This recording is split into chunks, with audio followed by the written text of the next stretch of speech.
Assalamualaikum warahmatullahi wabarakatuh, Ibu Riza. Waalaikumsalam warahmatullahi wabarakatuh, Ibu. Bu Riza, di setiap postingan Instagram dan YouTube kita melihat ada anak berkebutuhan khusus ya di Yayasan Fatma Visi Sukses selain dari para duafa yang normalnya. Iya, benar sekali, Bu. Jadi di Yayasan Fatma Visi Sukses ini selain ada anak yang normal, ada juga anak-anak berkebutuhan khusus yang juga belajar di Yayasan Fatma Visi Sukses seperti itu. Jadi alhamdulillahirobbilalamin sudah banyak juga anak-anak berkebutuhan khusus yang sekolah di Yayasan Fatma Visi Sukses ini, Bu. Seperti itu. Berarti mereka itu anak-anak berkebutuhan khusus dengan anak-anak normal itu pembelajarannya terpisah. Iya, benar sekali, Bu. Jadi pembelajaran mereka itu terpisah. Tidak bisa kita gabungkan antara anak-anak yang belajar, anak normal yang belajar dengan anak yang memiliki kebutuhan khusus seperti itu. Karena dari segi kemampuan kan mereka juga berbeda. Jadi yang anak berkebutuhan khusus namanya juga berkebutuhan khusus ya, Bu ya. Jadi mereka punya waktu yang khusus untuk belajar seperti itu dan juga punya perhatian yang khusus untuk mereka seperti itu. Jika digabung mereka tidak akan bisa karena anak berkebutuhan khusus ini berbeda dengan yang lainnya. Artinya apa? Mereka ini lebih istimewa, kita lebih banyak meluangkan waktu untuk mereka karena dari merekanya sendiri itu untuk bisa mengembangkan minat dan bakatnya, kemampuan yang ada dalam dirinya itu dengan perhatian khusus yang kita harus berikan kepada anak tersebut sehingga mereka bisa mengembangkannya dengan baik seperti itu. Jadi anak berkebutuhan khusus itu punya kebutuhan yang khusus gitu ya Bu Riza, yang istimewa begitu ya. Iya. Lalu menurut Bu Riza, sebenarnya kebutuhan khusus itu terjadi itu karena apa ya?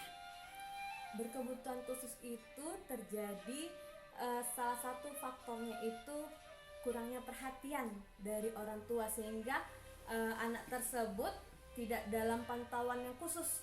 Seharusnya dia kita kan sebagai orang tua ya, Bu ya, harus nggak boleh lalai terhadap tumbuh kembang si anak seperti itu. Jadi dari kecil itu, dari masa golden age anak, kita sebagai orang tua itu juga harus memberikan pendidikan, akhlak yang baik seperti itu sehingga nanti besarnya si anak ini sudah punya pondasi yang kuat seperti itu. Tetapi yang anak berkebutuhan khusus ini mungkin karena orang tuanya sibuk bekerja atau yang lain bagainya seperti itu sehingga si anak ini tadi kurang perhatian dari orang tua dan anak tersebut ini ternyata memiliki sesuatu yang mungkin dia butuh perhatian juga dari orang tuanya sehingga dia lari dari koridor yang seharusnya seperti itu. Jadi mereka ini cenderung punya dunianya sendiri seperti itu. Kemudian anak berkebutuhan khusus ini juga ada juga dari segi misalnya dia punya kekurangan di misalnya di fisik misalnya seperti itu ya, Bu ya. Jadi ada yang kurang di penglihatannya, seperti kurang dari pendengarannya seperti itu. Dan ada yang tidak bisa berbicara seperti itu, mereka juga itu berkebutuhan khusus. Nah, jadi sebagai orang tua tadi ini juga harus memerhatikan pendidikan si anak. Walaupun si anak memiliki kekurangan, tetapi anak tetap membutuhkan pendidikan. Nah, pendidikannya itu ya pendidikan khusus seperti itu. Ada juga orang yang menempatkan anak ke SLB seperti itu ya, Bu ya. Ada juga ke yang non formal seperti kita ini, nama pendidikannya itu pendidikan inklusi seperti itu. Jadi banyak sekali alternatif orang tua untuk bisa memberikan pendidikan kepada si anak. Jangan si anak yang memiliki kebutuhan khusus ini dibiarkan saja, tidak diberikan ilmu sama sekali, karena walau bagaimanapun kan tetap kita sebagai manusia ciptaan Allah ini kita juga membutuhkan pendidikan, membutuhkan ilmu supaya untuk keberlangsungan hidup kita jauh lebih baik lagi seperti itu. Jadi ilmu itu sangat penting seperti itu. Oke. Artinya sahabat Fatma, seperti yang diuraikan oleh Koordinator Kependidikan Yayasan Fatma Visi Sukses, bahwa kebutuhan khusus itu tidak berdasarkan cacat fisik saja, tapi ada juga dilatar belakangi dengan cacat mental. Lalu orang tua harus punya peran yang luar biasa. Jangan diabaikan, jangan dilalaikan karena anak adalah amanah. Jadi untuk yang ada di Yayasan Fatma Visi Sukses contohnya Fauziah.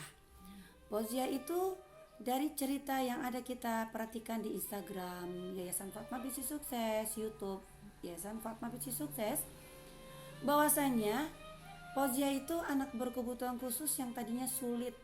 Saya dapat informasi dari Bu Riza, tadinya dia sulit untuk bisa dididik di bidang ilmu ya. Iya. Jadi miskin yang ada di Yayasan Fatma itu tidak miskin di bidang ekonomi saja, tapi juga miskin di bidang ilmu. Nah, itulah yang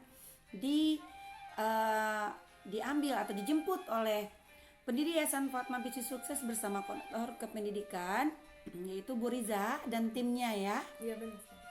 Bu Riza, bisa diceritakan sedikit kepada sahabat Fatma di luar sana bahwasanya tim dan pendiri Yayasan Fatma Visi Sukses bersama koordinator kependidikan menjemput anak-anak putus sekolah itu seperti apa ya kiatnya? Iya. Jadi pendiri bersama tim itu menjemput anak-anak sekolah itu sungguh luar biasa seperti itu. Yang gak orang lain bisa, tetapi pendiri Yayasan Fatma Visi Sukses itu bisa dengan caranya sendiri seperti itu.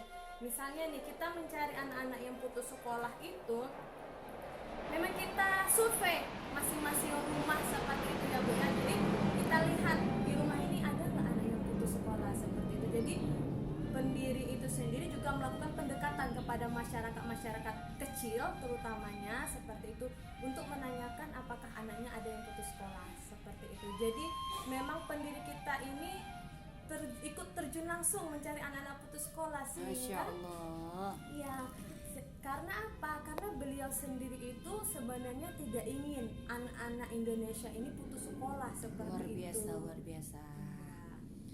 Oke, baiklah Bu Riza, semoga yang mendengar di luar sana sahabat Fatma, marilah kita gapai anak untuk berilmu, jangan sampai putus sekolah. Bahwasanya sekolah itu membantu anak lebih baik lagi menggapai impian mereka dan cita-citanya. Kita sebagai orang tua wajib menyekolahkan anaknya. Kalau tidak punya biaya, silakan datang ke kemana Bu Riza? Ke Yayasan Fatma Visi Sukses tentunya. Oke, terima kasih Bu Riza. Assalamualaikum warahmatullahi wabarakatuh. Waalaikumsalam warahmatullahi wabarakatuh.